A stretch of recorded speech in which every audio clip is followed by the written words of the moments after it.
Good morning students. बच्चों, आज हम लोग क्लास 4 में हिंदी व्याकरण में पाठ 19 वार्तालाप इस पाठ को पढ़ेंगे और समझेंगे। तो सबसे पहले बच्चों, आप अपनी व्याकरण की जो किताब है व्याकरण निधि, इस किताब को आप निकालिए और इसमें ओपन करिए पेज नंबर 110, पाठ 19 वार्तालाप। ओके, इसमें बच्चों सबसे पहले हम जानेंगे कि वार्तालाप का मतलब क्या होता है। तो हम ये जान लें कि वार्तालाप का मतलब है बातचीत। जो हम आपस में बातचीत करते हैं उसी को वार्तालाप कहते हैं। ठीक है, इसी को इंग्लिश में कन्वर्सेशन कहते हैं। ओके, तो अब ये देखिए, कोई भी ऐसा व्यक्ति नहीं है जो बिना बातचीत किए रह सकता है या जिसे बातचीत करना पसंद ना हो। ऐसा कोई भी इंसान या व्यक्ति नहीं है। हम अपनी बात दूसरे से कहते हैं और दूसरे की बातों को सुनते हैं, यही वार्तालाप है। इसी को वार्तालाप कहते हैं।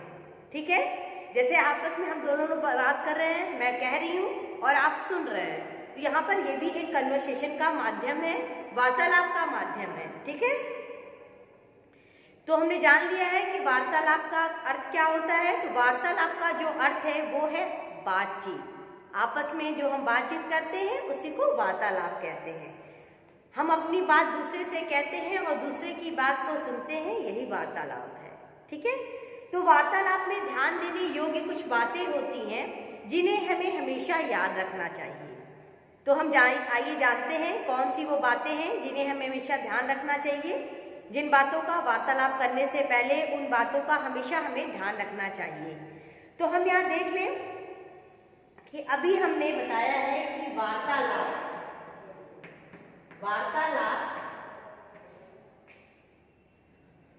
का मतलब, वार्तालाप का जो अर्थ है वो है बातचीत।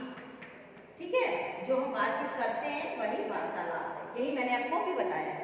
अब इसमें जो ध्यान देने योग्य बातें हैं वो है, वार्तालाप करते समय हमें सबसे पहले देखना आवश्यक होता है कि हम किससे बात कर रहे हैं। ठीक है, जैसे कोई बड़ा होगा तो हम उसकी एज, उसको हम आप बोलेंगे, छोटा होगा तो तुम बोलेंगे, जो साथ में पढ़ता होगा उसको भी तुम बोलेंगे।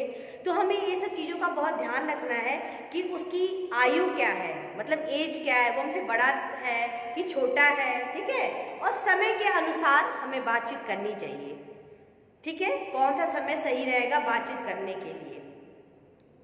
ठीक है, और वार्तालाप में प्रयोग किए गए जो दो शब्द है बताया मैंने कि आयु और समय का हमें हमेशा ध्यान रखना चाहिए। बातचीत किसी से करने से पहले हमें हमेशा इन बातों का ध्यान रखना चाहिए और वार्तालाप का कोई न कोई लक्ष्य होना चाहिए।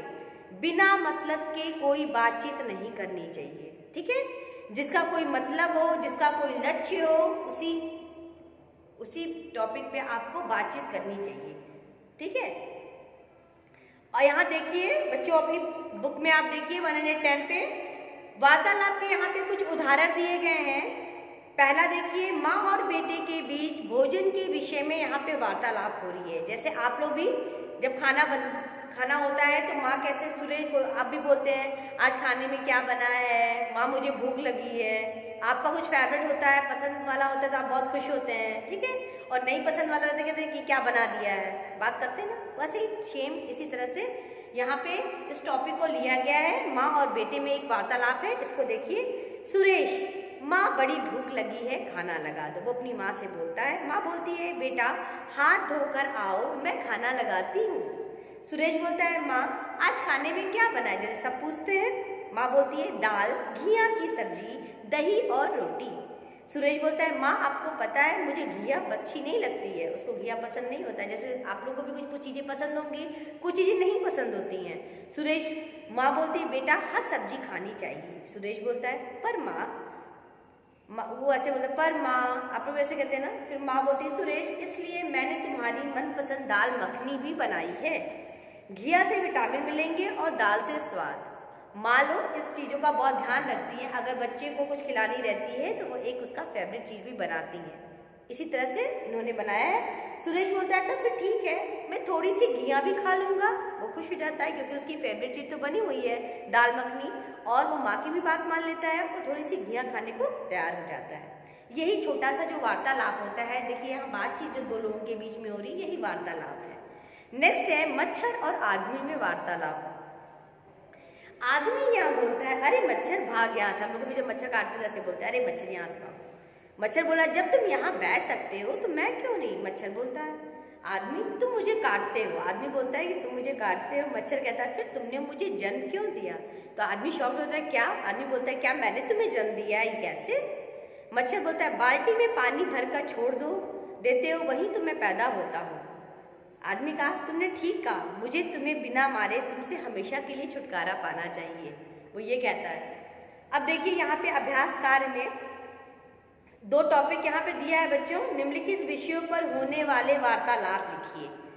ये जो दो विषय दिए गए हैं, पहला है कंडक्टर और यात्री में वार्तालाप और दूसरा है सब्जी वाले और खरीदार में वार्तालाप। तो ये जो दोनों टॉपिक्स आपको वार्तालाप लिखने के लिए दिए गए हैं, ये आपको पीडीएफ में पूरा कंप्लीट मिल जाएगा।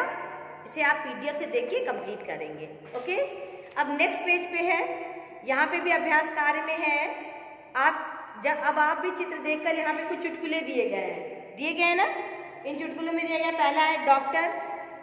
चुटकुले क्या करते हैं, हमारे जीवन को हंसाते हैं। हम हंसते हैं ना हम लोग चुटकुले सुन करके। भाई ये डॉक्टर बोलता है मरीज से तुम्हारे गुर्दे फेल हो गए हैं। मरीज बोलता है हाँ मजाक मत करो, मेरे गुर्दे तो कभी स्कूल पढ़ने गए ही नहीं।